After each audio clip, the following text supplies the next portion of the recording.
को नमस्कार। मैं धर्मेंद्र सिंह आज आपको पालमपुर गांव की कहानी पढ़ाने जा रहा हूं। तो ये अर्थशास्त्र का पहला अध्याय है। इससे पहले आप भूगोल, इतिहास और लोकतांत्रिक लगभग कंप्लीट हो चुकी है। अगर जिसने नहीं देखा है तो प्लेलिस्ट में जाकर देख सकते हैं। तो इसमें पहला, भारत के गांवों में कृषि उत्पादन की गतिविधि है। ठीक है, पालमपुर में कृषि ही मुख्य क्रिया है। जैसा आपको पता है, आज गाँव में लगभग कृषि ही मुख्य क्रिया है। अन्य उत्पादन गतिविधियों में जिन्हें गैर कृषि क्रियाएं कहा गया है, लघु विनिर्माण, परिवहन, दुकानदारी आदि शामिल हैं। उत्पादन का उद्देश्य या प्रयोजन ऐसी वस्तुओं और सेवाओं का उत्पादन करना है जिनकी हमें आवश्यकता है। उत्पादन की 4 चीज़ें आवश्यक हैं: भूमि, श्रम, पूंजी, ज्ञान, उद्यम। ये चीज़ें आवश्यक हैं। उपज बढ़ाने के तरीके: बहुविधि फसल प्रणाली यानी फसल चक्र अपनाना, बहुत विभिन्न प्रकार से। एक वर्ष में किसी भूमि पर एक से ज़्यादा फसल उत्पन्न करने को बहुविध फसल प्रणाली कहते हैं। जैसे आपने मूंग बेली, ठीक है, मूंग के अलावा आपने फिर मूंग के बाद उड़द बोए, उड़द के बाद फिर गेहूँ लगा दिया, तो एक साल में अनेक फसलें लेना, वो कहलाता है बहुविध फसल प्रणाली। फिर इसके बाद आधुनिक कृषि विधि। आधुनिक का मतलब है खेत में आधुनिक कृषि विधियों प्रयोग, जैसे HBV बीजों, रासायनिक उर्वरक आदि का प्रयोग करना। भारत में सबसे पहले पंजाब और हरियाणा तथा एवं पश्चिमी उत्तर प्रदेश में इसका प्रयोग किया गया था। तो कौन से बीज? हाइब्रिड, इसको बोलते हैं हाइब्रिड बीज।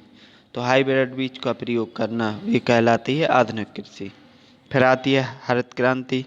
तो हरित क्रांति द्वारा मानव कृषकों ने उपज वाले बीज हाइब्रिड के द्वारा गेहूँ और चावल कृषि करने के तरीके सीखे।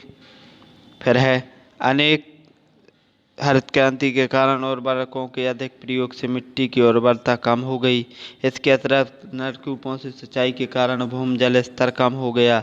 तो आज आपने देखा होगा कि इसी उर्वरकों के प्रयोग से ही आज उड़द मुड़द आपके निकल नहीं रहे हैं, सोयाबीन भी नहीं हो रहा है। तो इस तरह से समस्याएं आ रही हैं। बिजली के विस्तार ने सिंचाई व्यवस्था में सुधार होगा। परिणाम स्वरूप किसान दोनों खरीफ और रबी दोनों ऋतुओं की फसल उगाने में सफल हो सके। फिर है भौतिक पूंजी।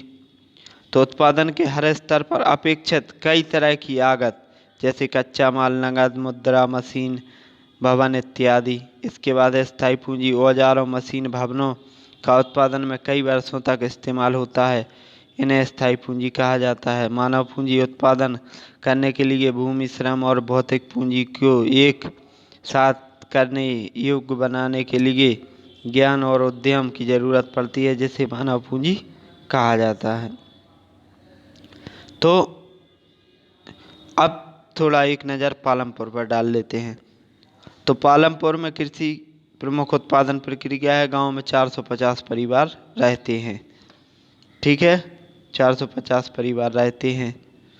परिवारों के पास खेती के लिए भूमि नहीं है, बाकी 240 परिवारों को। अब कितने के पास भूमि नहीं है? तो ये लिखा है 150। 150 परिवारों के पास भूमि नहीं है, बाकी 240 परिवारों के पास 2 हेक्टेयर कम क्षेत्रफल वाले छोटे भूमि के टुकड़े हैं। गांव की कुल जनसंख्या का 1/3 भाग दलित या अनुसूचित जातियों का है। गांव में ज़्यादातर भूमि का स्वामी उच्च जाति के परिवार हैं, 80 परिवार हैं। पालमपुर गांव में शिक्षा के लिए एक हाई स्कूल, 2 प्राथमिक विद्यालय, एक स्वास्थ्य केंद्र और एक निजी अस्पताल भी है। गांव के कुल कृषि क्षेत्र के केवल 40% भाग में सिंचाई होती है। अधिक उपज पैदा करने वाले बीज हाइब्रिड की सहायता से गेहूं उपज 1300 किलोग्राम प्रति हेक्टेयर से बढ़कर 3200 किलोग्राम प्रति हेक्टेयर हो गई है। पालमपुर गांव में 25% लोग गैर कृषि कार्यों में लगे हुए हैं, जैसे डेयरी, दुकानदारी, लघु स्तरीय उद्योग, परिवहन इत्यादि। इनमें पालमपुर आस पड़ोस के गांवों में, कस्बों तथा शहरों में दूध, गुड़, गेहूं आदि सुलभ है।